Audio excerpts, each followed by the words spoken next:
നമ്മുടെ സംസ്ഥാനത്തെ സംബന്ധിച്ചിടത്തോളം വിലക്കയറ്റം എന്ന് പറയുന്നതും പണപ്പെരുപ്പം എന്ന് പറയുന്നതും നമ്മുടെ സംസ്ഥാനത്തെ ഉലയ്ക്കുന്ന ഒരു സാഹചര്യമാണ്. ദേശീയ ശരാശരി പണപ്പെരുപ്പം 2.1% നിലനിൽക്കുമ്പോൾ നമ്മുടെ കേരളത്തിൽ അത് മൂന്നിരട്ടിയാണ്. 6.71%ത്തിലേക്ക് റെക്കോർഡ് നിലവാരത്തിലേക്ക് ഉയർന്നിരിക്കുന്ന ഒരു സാഹചര്യം. ഇത് മലയാളികളെ സംബന്ധിച്ചിടത്തോളം ആക്സെപ്റ്റബിൾ അല്ല. 6% എന്നുള്ള RBI വെച്ചിരിക്കുന്ന ഒരു കണക്കിന് ഉപരിയായിട്ട് നിൽക്കുന്ന ഒരേ ഒരു സംസ്ഥാനം അത് കേരളമാണ്.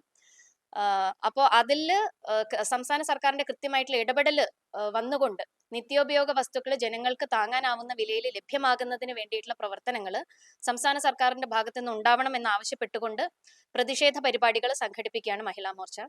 തിങ്കളാഴ്ച, ഈ വരുന്ന തിങ്കളാഴ്ച എല്ലാ ജില്ലാ ആസ്ഥാനങ്ങളിലും ഇത്തരത്തിലുള്ള പ്രതിഷേധ കഞ്ഞി വെച്ചുകൊണ്ടുള്ള പരിപാടികളും തുടങ്ങിയിട്ട് വ്യത്യസ്തമായിട്ടുള്ള പരിപാടികൾ ആസൂത്രണം ചെയ്ത് നടപ്പിലാക്കും. സെക്രട്ടേറിയറ്റിന്റെ മുന്നിൽ തിങ്കളാഴ്ച രാവിലെ 11 മണിക്ക് പ്രതിഷേധ കഞ്ഞി വെക്കുന്നുണ്ട്.